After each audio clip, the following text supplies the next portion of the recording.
All round షోతో ఆకట్టుకున్న India T20 world cup ను super విక్టరీతో షురూ చేసింది. హార్దిక్ పాండ్యా 3.27, బుమ్రా 2.6, హర్షదీప్ సింగ్ 2.35 సూపర్ బౌలింగ్ కు తోడు కెప్టెన్ రోహిత్ శర్మ 37 బంతుల్లో 4 ఫోర్లు 3 సిక్సర్లతో 52 హాఫ్ సెంచరీతో చెలరేగడంతో బుధవారం జరిగిన గ్రూప్ ఏ లీగ్ మ్యాచ్ లో టీమిండియా 8 వికెట్ల తేడాతో ఐర్లాండ్ ను చిత్తు చేసింది. టాస్ ఓడిన ఐర్లాండ్ 16 ఓవర్లో 96 రన్స్ కే ఆలౌట్ అయింది.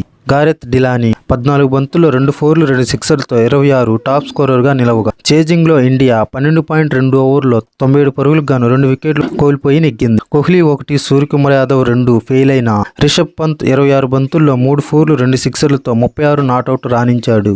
బుమ్రాకు player of the match award లభించింది. ముందుగా బ్యాటింగ్ కు దిగిన ఐర్లాండ్ కు ఇండియా బౌలర్లు అద్భుతంగా కట్టడి చేశారు. దీంతో ఐర్లాండ్ టీంలో 4 మాత్రమే డబుల్ డిజిట్ స్కోర్ అందుకున్నారు. 3వ ఓవర్లోనే హర్షదీప్ సింగ్, ఓపెనర్లు పాల్ స్టిర్లింగ్ 2, బాల్ బర్నీ 5లని అవుట్ చేసి ఇచ్చిన ఆరంభాన్ని మిగతా బౌలర్లు కంటిన్యూ చేశారు.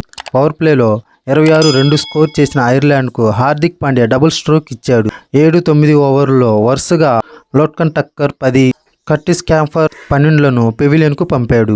మధ్యలో హ్యారీ టెక్కర్ 4ను బుమ్రా అవుట్ చేయడంతో ఐర్లాండ్ 44 పరుగులకు గాను 5 వికెట్లు కోల్పోయి కష్టాల్లో పడింది. ఈ దశలో డిలానీ కాసేపు ఆడుకున్న రెండో ఎండ్లో ఇండియా బౌలర్లు పెద్దగా ఛాన్స్ ఇవ్వలేదు. వరుస ఓవర్లో వికెట్లు తీశారు. 10వ ఓవర్లో సిరాజ్ దెబ్బకు జార్జ్ డాక్రెల్ 3 అవుట్ కాగా తర్వాత ఓవర్లో పాండ్యా మార్క్ అడైర్ 3కి షాక్ ఇచ్చాడు.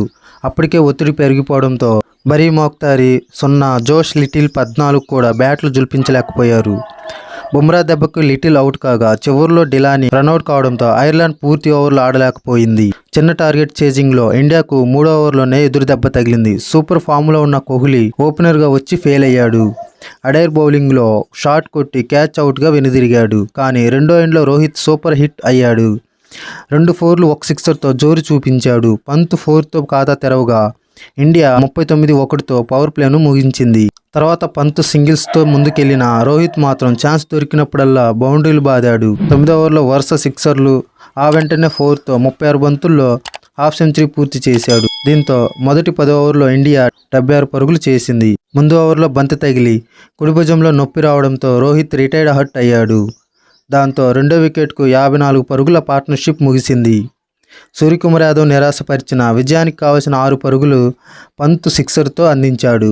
ఈ మ్యాచ్ ద్వారా రోహిత్ కొన్ని అరుదైన రికార్డులను తన ఖాతాలో వేసుకున్నాడు. అంతర్జాతీయ టీ20లో అతి తక్కువ బంతుల్లో 4000 పరుగులు చేసిన బ్యాటర్గా రోహిత్ శర్మ నిలిచాడు. అతడు 2860 బంతుల్లో ఈ ఘనత సాధించాడు. విరాట్ కోహ్లీ రికార్డును రోహిత్ బద్దలు కొట్టాడు. అంతర్జాతీయ టీ20లో కోహ్లీ 2900 బంతుల్లో 4000 పరుగులు సాధించాడు.